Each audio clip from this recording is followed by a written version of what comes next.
Welcome to the Naming the Real podcast, a resource for people who long to live free and grounded lives in the midst of polarized times. We explore the intersections of culture, philosophy, science, and spiritual practice in order to cultivate lives of wisdom, discernment, clarity, and human flourishing in the midst of a chaotic world. Hello and welcome to the Naming the Real podcast. My name is Brandon Cook. You know, we're walking through a time of disruption and cultural crisis, moral crisis. And part of my bewilderment during this season has been to see how wildly different, how wildly divergent are our ways of seeing reality. It's almost as if people are looking at two entirely different realities. It's like a Rorschach test where one person looks at the blob of ink and sees a scorpion, and another person looks and says, it's a rainbow. And we're seeing the same dots, ostensibly, we're seeing the same dots, the same events, and yet interpreting them in wildly different ways. How do we find our way out of this confusion? Now, obviously, we know that we human beings at baseline, we have this remarkable ability to justify our own beliefs and preferences, and then to silo ourselves in our rightness. And we are also awash in media and social media algorithms that allow us to continually bathe in the waters of our own perception. But beyond algorithms, culturally, we are running amok in a field of moral fallacies. I want to talk today about moral fallacies, and specifically about the most important moral fallacy, I believe, of our day, which is the yeah, but fallacy. By moral fallacy, I mean a way of thinking or behaving that allows you to convince yourself that you're being perfectly moral, while in fact, you might be being anything but. It's a crowded field these days to choose just one moral fallacy as the central fallacy. You might have thought that I would have gone with might makes right, which I will cover in a future episode, or the newcomer, the up-and-comer, it's not wrong if it's technically legal.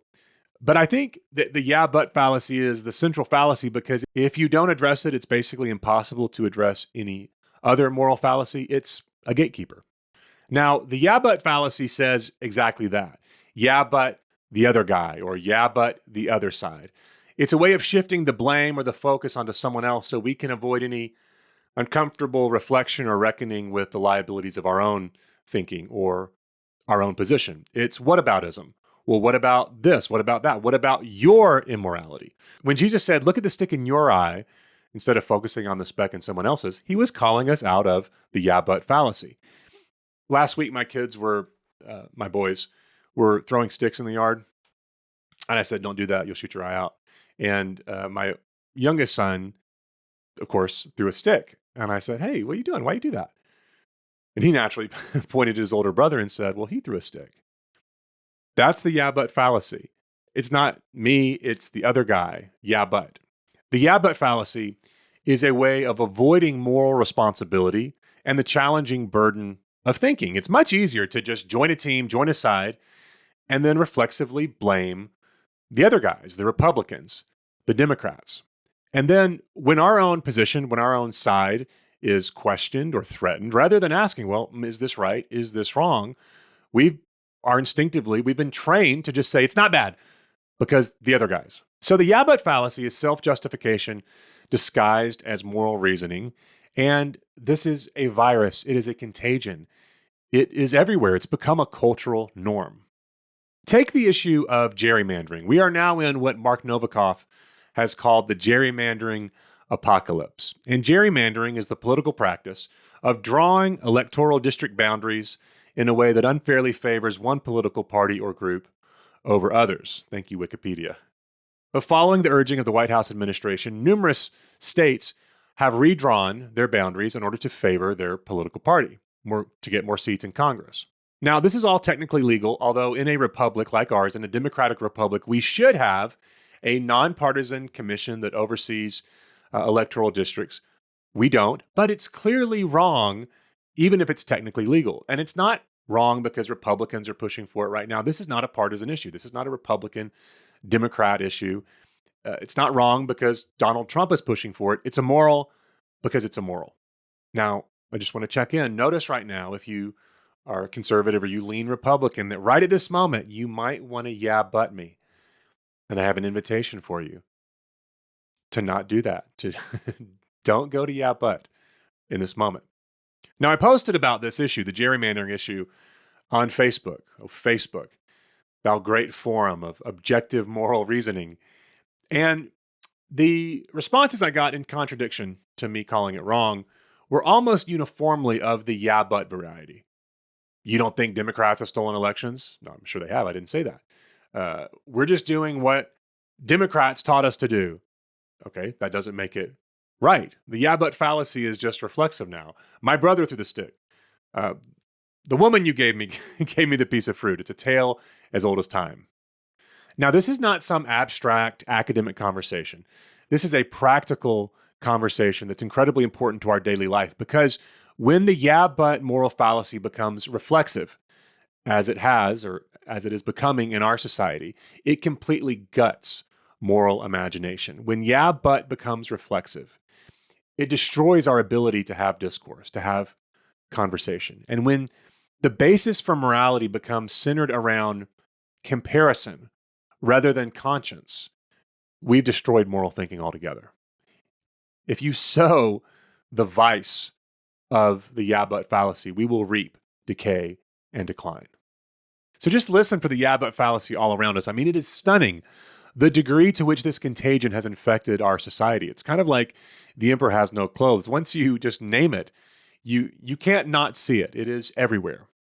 We are now a society that is continually outraged. We are the amygdala society, outraged, reactive, certain. Outrage feels so good. It is intoxicating emotionally. Morally, it's incredibly destructive. You cannot think when you're outraged. You just find things that will confirm your own biases and get you that feeling of outrage that we become so addicted to.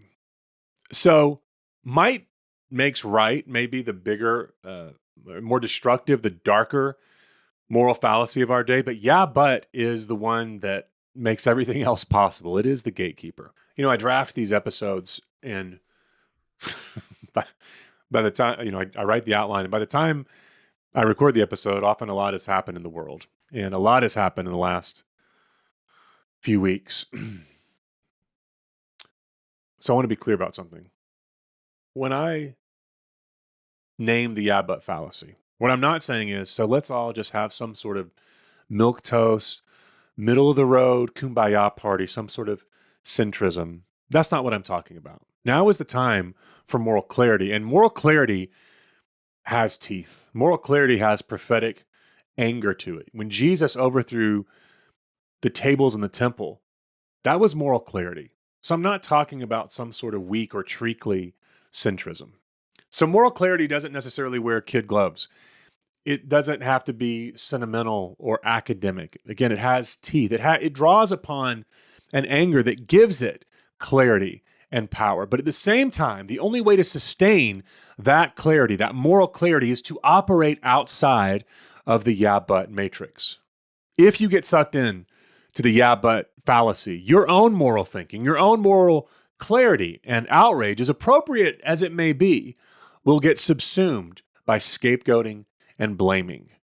You cannot sustain moral clarity unless you function outside of the yeah, but matrix. This requires the walking of a higher road. You know, in a world right now where some of the loudest voices are the most immature, and they're the ones that have the microphone, this requires great courage and vulnerability. It can seem like weakness to operate outside of the yeah, but matrix when that's become the cultural norm. But that way that actually seems like a way of powerlessness, this way of practicing nonviolence, it will win in the end. This way of operating, of refusing to participate in the mechanisms of scapegoating and blaming and yeah, but it seems powerless. It's actually the way of power.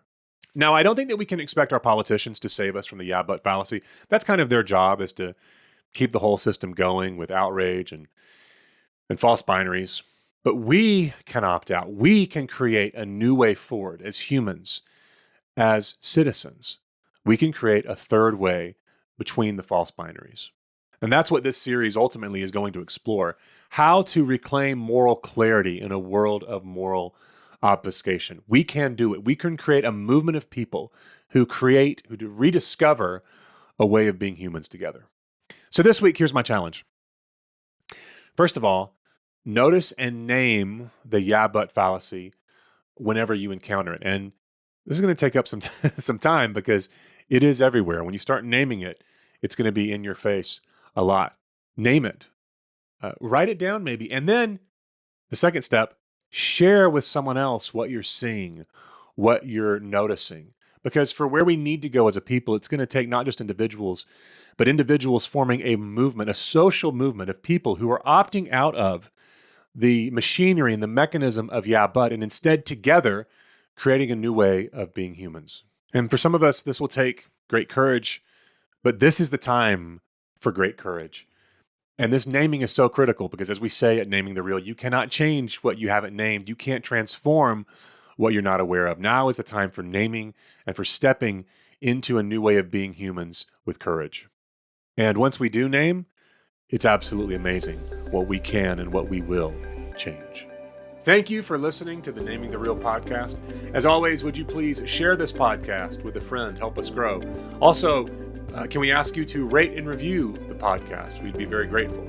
If you'd like more information on coaching or our training and intensive experiences through Naming the Real, or if you'd like to submit a question, or if you'd like to become a financial donor, which helps make possible the creation of resources like these, please visit namingthereal.com. That's naming the REAL.com. I will be back soon with more episodes. Until then, may we live lives of courage and hope that help change the world. We'll talk soon.